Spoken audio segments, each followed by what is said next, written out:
If you gave me 1 month, just 30 days to completely reset my life, here is exactly what I would do. No fluff, no expensive course, and no overnight transformation fantasy. Just 9 shifts that I would actually make. Grab your tea, get comfy, and let's get into it. Hi, loves. Welcome back on Lights of Deepa. If you're new here, hi, I'm Deepa, a transformational coach and energy healer, and I help you deconstruct the parts that were never yours to begin with and rebuild from something truer to help you be unshakable and step into your full power. I am glad you found that page and that video. Every Saturday, I bring you real personal reflections from my own life and also my healing work and journey. Let's get into it. Today's video is a bit different.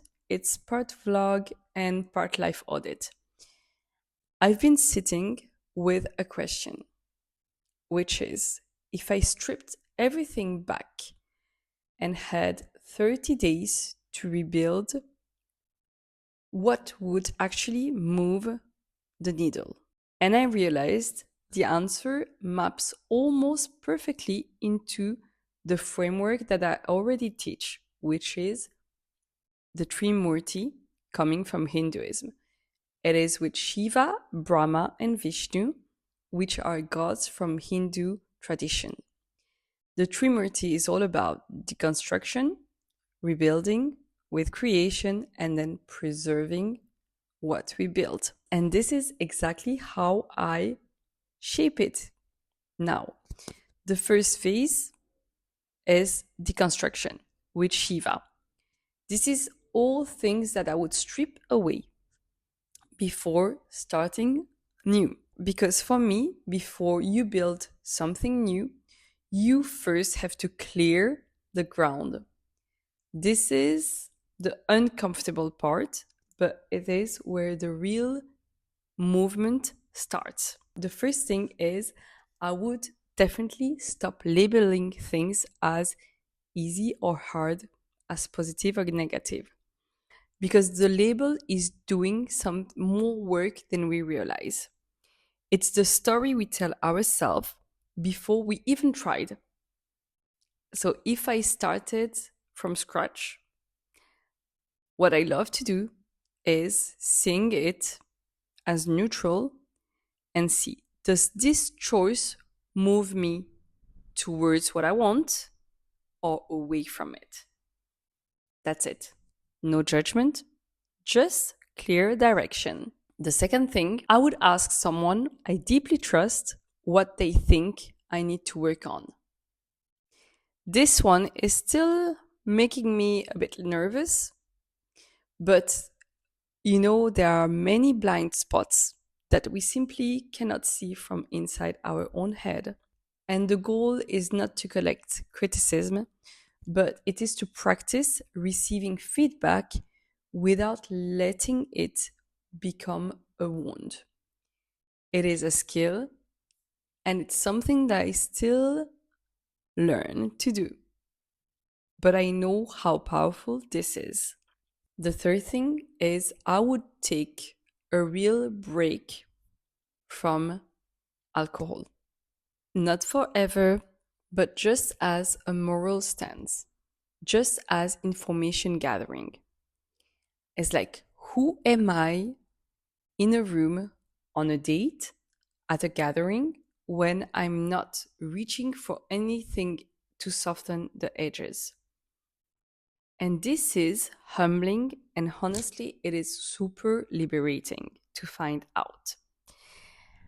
What I love about that phase of no alcohol is also super powerful to tap into that inner joy without any substance. Try it and let me know. And then the fourth thing is I would stop living by default. You know, that autopilot thing? The schedule, the outfit, the friend group, that's just how it's done. So much of it was inherited, and not consciously chosen. Deconstruction here means asking for every single little habit you have, is this mine, or was I just reproducing? Did I just absorb it? The first part, I think I would do it maybe for 1 week. The second part is about rebuilding, creating, and this is with Brahma. What I would put now in place comes into week 2 and week 3. Once the ground is clear, this is where we get to be intentional architects of the life we actually want and our ways of being. By the way, did you know I hold a master in interior architecture and I worked in this field for 12 years as creative manager and also interior architect? Yes, before a big shift in my career. But that's another story. So now let's go back into those new grounds to change our life. The fifth point is I would give myself one book, 1 month, no pressure. Something that reads like a story, but rewires you anyway. It is not about the reading, but more about proving yourself that you can finish something for you. One task, step by step, little by little. Then the sixth thing is I would move my body daily in whatever form feels right and whatever form that does not feel like punishment so that you enjoy it fully. It's like dancing in my kitchen. That counts definitely. Move the energy around. The walk.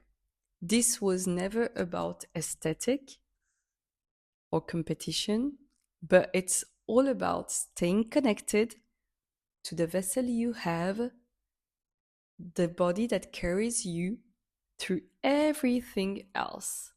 The seventh thing is I would protect one non-negotiable sleep and wake up window. Same time up, same time down, because there is something almost sacred about rising before the world wakes up. That early window is mine and mine alone, before the day starts asking anything from me and before I show up in the world. Then, number 8, I would get honest about how I show up energetically and physically. And this is not for anyone else's sake, but for me. How I dress up, how I carry myself, how I walk with full presence, with embodied sovereignty, how I speak. All of this is a quiet form of self-respect that ripples from the inside to outside. It ripples outward into how I meet the world. And the last phase is about the preservation with Vishnu. It is what I would protect going forward. This last piece is about integration, making sure none of this evaporates the second the month ends. I would make sure my space, my physical space, is clean. As clean as I want my mind to be. My home is the base I return to after everything else. And I know for myself, if it is cluttered, I feel it in my thinking within a day. So keeping it clear is not about perfectionism, but it is about giving my nervous system one less thing also to manage. We always say, a clear mind will show also in your surroundings. So I know if I enter a place which is like full with big mess, most of the people, it means that there is no clarity in their mind and in their body and in their soul, probably. Now, the real preservation practice is all about compounding, because none of these 9 things are dramatic on their own. It is all about the daily repetition, the showing up when no one else is watching. And that actually becomes who you are. Who are you when no one else is watching? So, yeah, that's it for my 1 month reset. Deconstruct, rebuild, preserve, on repeat, always. And you don't need 30 days exactly. You definitely don't need to do all of those 9 at once. But what I would suggest is to pick the one that scares you the most.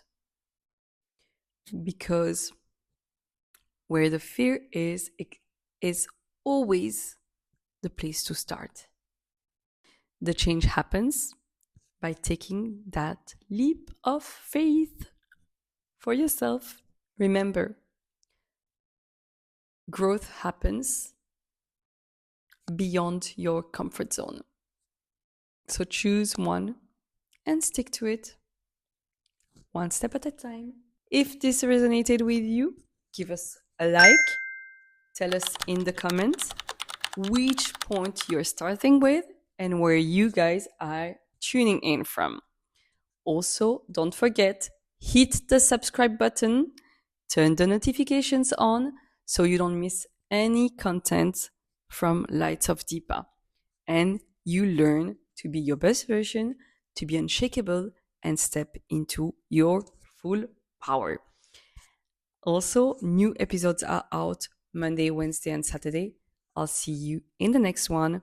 Until then, take care, and I send you love and light wherever you are in the world and in your life. Take care, guys.